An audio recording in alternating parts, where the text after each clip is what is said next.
I've listened to enough rubbish from you. We are all now part of Modi's nation. You have no business making a personal attack on any of my panelists. Look at this. It's all saffron. It was a fantastic speech. Thank you. There was a lot of humor.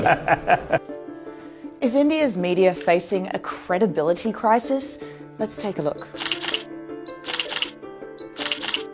In February last year in Kashmir, a deadly terrorist attack killed 40 Indian soldiers. This is how the media reacted. Biggest ever attack on our Indian forces in Kashmir.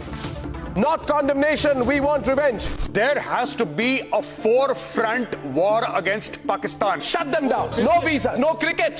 The narrative quickly turned into a call for war against Pakistan. हम आपको बताएंगे कि हिंदुस्तान के पास आखिर विकल्प क्या है, क्या कर सकता है इंडिया अगर पाकिस्तान से हमें बदला लेना है।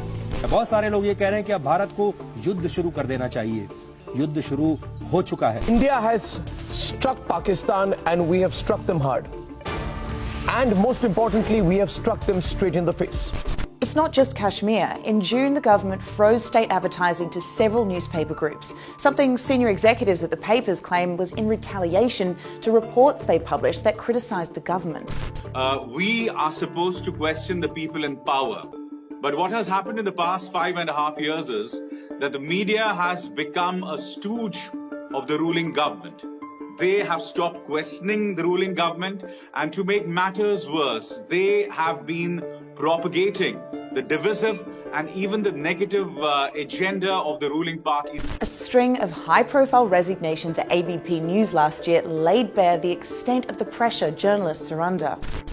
You would say something on air, as an anchor or as a journalist, or if you wrote something on Twitter, they would kind of pressurize you in different ways. There was a person called Nripendra Mishra in the Prime Minister's office, and he would actually make calls to the proprietors, to the editors, and of course, point out something that the government was not very comfortable about. So yes, this government has been working in different ways to pressurize the media. Apisar's exit came a few weeks after the resignation of managing editor Milind Khandekar and anchor Punya Prasun Bajpai. But you could say the writing was on the wall. In 2018, when ABP called out Modi for a claim he made that farmers were doubling their income as a result of his policies. और पहले की तुलना में आय कितनी बढ़ गई आपकी?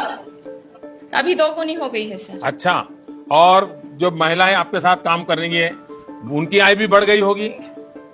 जी sir. They sent a reporter to interview the farmer who denied it. ऐसी आय नहीं बढ़ी है? No sir. मुनाफा नहीं हुआ है।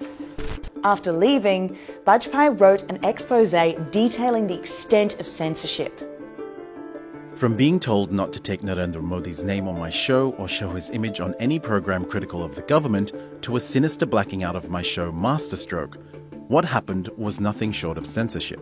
He goes on to say, the message, sharp and clear, to every news channel was this: go against us and your business will suffer. Threats and violence is becoming a new normal for journalists in India. Around 50 have lost their lives within the last 12 years. The country has slipped in the World Press Freedom Index to 140 out of the 180 countries listed. That's behind Afghanistan and South Sudan. Rigorous journalism is still taking place, mostly through online outlets. I am, in a way, doing 5 shows for 2 digital platforms.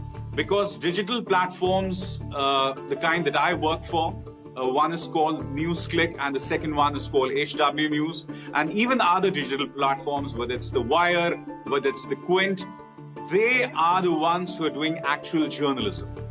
As I said, mainstream news channels, whether news papers or TV news channels, are under a lot of pressure from the ruling government. But a lack of viable funding models means the future of these portals hang in the balance. And with a deficit of critical voices to hold the powers that be accountable, there's plenty at stake. Will a lack of media freedom lead to the death of democracy in India?